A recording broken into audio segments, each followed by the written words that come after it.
Good evening and thank you for joining us. I'm Eliza Petrie.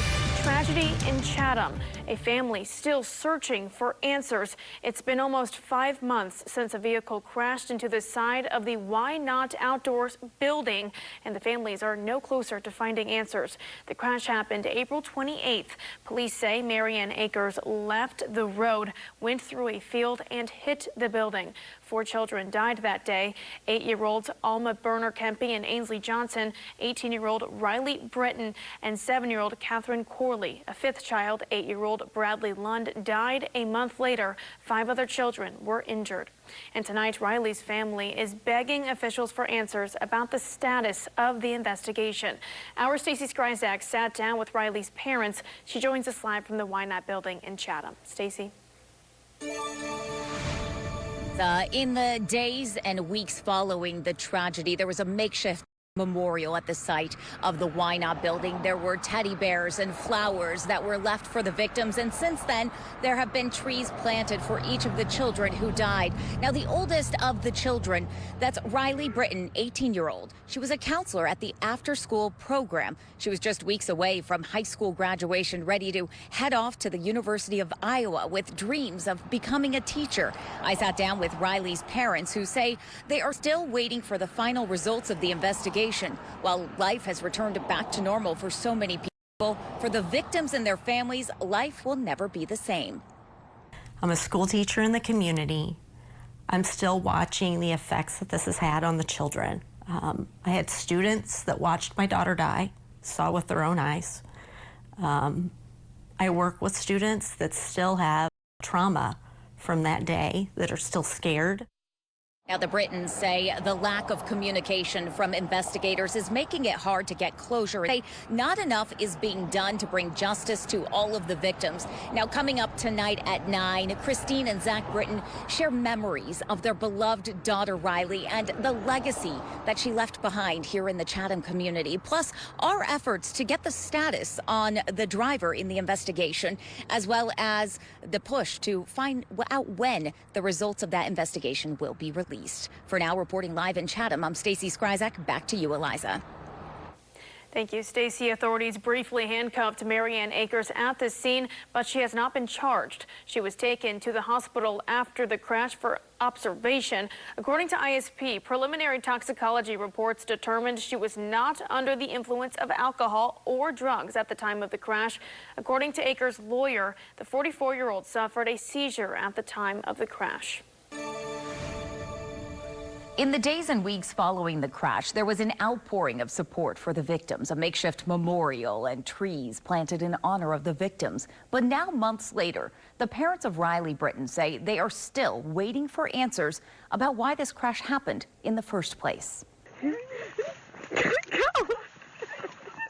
So Riley wanted to be a school teacher. From the time she was just a little girl, she just absolutely enjoyed children. Riley Britton was well on her way to achieving that dream. She became a student intern with Chatham Elementary, the same school where her mother teaches. Turned around and she looked at me and she said, "Mom, we're doing it." And I said, "We're doing what?" She said, "We're teaching together." And she grabbed my arm and I just bawled. Riley would intern in the afternoons, then head over to YNOT, working as a counselor at the after-school program.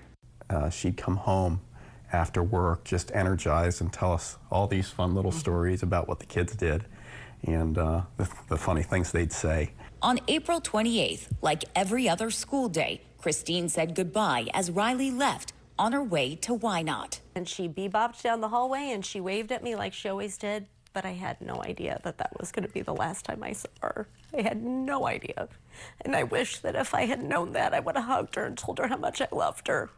Just 1 hour later, a car crashed through the facility. Christine and Zach rushed to the scene, but were turned away by law enforcement and were sent to the reunification site at a nearby church. You know, the most frustrating part was the lack of communication and not knowing where the kids were, what kids were affected. As the public learned details about the crash, the Brittons and other victims' families were left in the dark.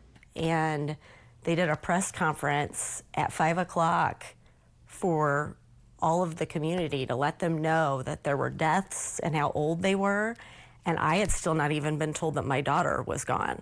Now, nearly 5 months later, Zach and Christine say there's been little communication. And I want to know what happened to my daughter, and I don't know any more today than I knew April the 29th, the day after. Illinois State Police said initial preliminary toxicology reports on the driver came back negative for alcohol and controlled substances. In an interview just days after the crash, the driver's attorney told News Channel 20 his client had a seizure on her way home from work. There's not been one officer or investigator that has sat me down or him and told us that.